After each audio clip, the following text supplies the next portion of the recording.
so far Henry Cavill has not been able to convince 100% in his role as Superman. After the relatively successful debut in Man of Steel, the films Batman vs Superman: Dawn of Justice and Justice League followed, which were controversial among critics and fans. No wonder that Warner Bros. Put Cavill and his character Superman on hold for the time being. As Deadline now reports, contrary to all expectations, a return of Superman seems to be imminent. In any case, this is not supposed to be a big solo film because according to the latest media reports, Warner is negotiating with Cavill about a rather small appearance in an already announced movie. But which films are actually suitable for Cavill's return?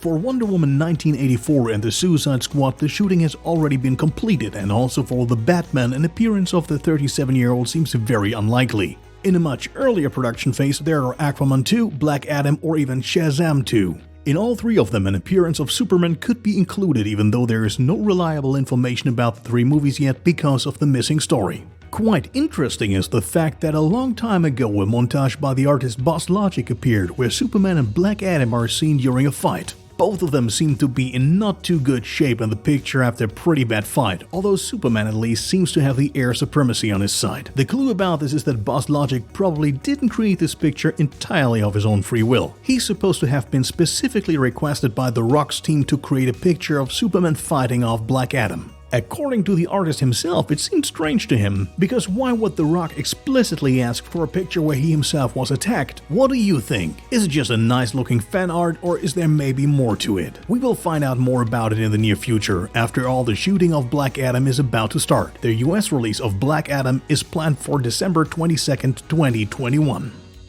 A few weeks ago, we reported that Avatar director James Cameron was not at all satisfied with the status quo caused by the pandemic. Due to massive restrictions, the production of his sequel Avatar 2, which is scheduled to be released at the end of 2021, stagnated. A few days ago, producer Jon Landau announced that his return to New Zealand was imminent so that work on the film could finally be finalized. The goal, of course, is to maintain the production start as good as possible. According to the New Zealand radio station Radio New Zealand, a smaller team led by Landau will go to the island for the time being to restart production. They will then serve the 2-week quarantine together. So far so good, but Jon Landau didn't miss the chance to reveal some more details about the story of the Avatar successor. The story revolves around the family of Jake and Neytiri, already known from the first part. According to Landau, they are forced to leave their homes in the second part. Afterwards, they will explore different regions of Pandora, including an underwater world. This is also in line with the pictures of Avatar 2, which were published a few months ago and give a good foretaste of the upcoming impressive regions of Pandora. Avatar 2 is expected to be released in US cinemas on December 17, 2021, and the sequels Avatar 3, 4 and 5 will be released every 2 years. 1 week ago, the time had come. The Snyder Cut of Justice League, which has been demanded for years, was officially announced for 2021. Could this now initiate a way for similar films? Seems like it, because a few days after the announcement there was already rumors about an Ayer cut for the 2016 release movie Suicide Squad. Sounds reasonable, because Ayer often stressed in the past that he is not at all that satisfied with the final cinema version. When the director was asked on Twitter by journalist Stephen Weintraub what an Ayer cut for Suicide Squad would look like, he answered promptly. Literally, he said, "This is a good question. My cut would be easy to complete. It would be incredibly cathartic for me. It's exhausting getting your ass kicked for a film that got the Edward Scissorhands treatment. The film I made has never been seen." So motivation and enough raw material for an Ayer cut are definitely there. Now it's probably up to the net community again to use hashtags like Release the Ayer cut to make sure Warner Bros. Becomes active. What do you think about the emerging trend of releasing well-known films in different versions? Pure money making? Or a fresh perspective on already released films? Feel free to write in the comments. For a long time it was quiet around Matt Damon's character Jason Bourne in the action movie series of the same name. The former CIA contract killer was last seen in the cinemas in 2016. Before that, Jeremy Renner briefly took over the character in the spin-off The Bourne Legacy in 2012. Since then it has become more or less quiet around the film series, which has existed since 2002.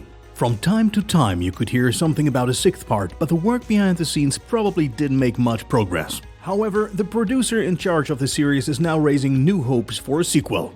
In an interview with Collider, producer Frank Marshall talked about the current status of the project and was quite optimistic about the future of the franchise. According to his own statement, the production team is currently looking for a director and a new story. Unfortunately, Marshall did not want to reveal whether Matt Damon would then return for the 6th part. Nevertheless, it remains to be hoped. After all, it became clear during the spin-off with Jeremy Renner, both in terms of reviews and financially, that a Bourne film simply doesn't work properly without Jason Bourne. So whether we will see a 6th part depends mainly on finding a capable director and a thrilling story. At least the producer seems to be optimistic.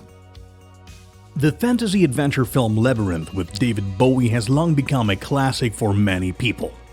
And it seems that TriStar Studio is now actually announcing a 2nd part with Doctor Strange director Scott Derrickson. According to a report by Deadline, Derrickson is indeed given the honor to continue the movie, which was released 34 years ago. This will come in handy for him. After all, the creative disagreement and his departure from Disney is not that long ago. One thing Labyrinth and Derrickson's last Marvel film seem to have at least in common: the word strange applies to both of them quite well.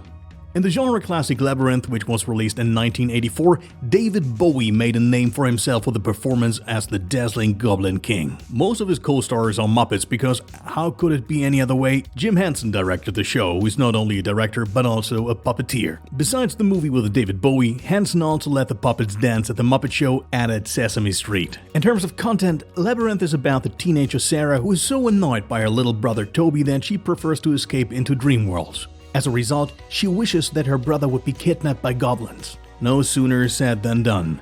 That's not exactly what Sarah had meant after all, because she immediately leaves to free her little brother from the goblins' clutches. She has to cross a labyrinth under great time pressure, otherwise her brother will turn into a goblin as well. So much for the first part. How the story will be continued in the 2nd part is not known at the moment. But according to Deadline, it should at least be definitely a sequel, not a remake. When we can expect a release is not yet known.